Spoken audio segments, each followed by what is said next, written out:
Jadi ada tipe orang yang seperti ini. Ketika lu di bawah, mereka akan anggap kamu.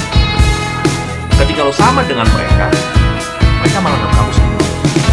Dan ketika kamu di atas mereka, mereka malah musuhin kamu. Dan dalam perjalanan kamu ke atas, kamu akan selalu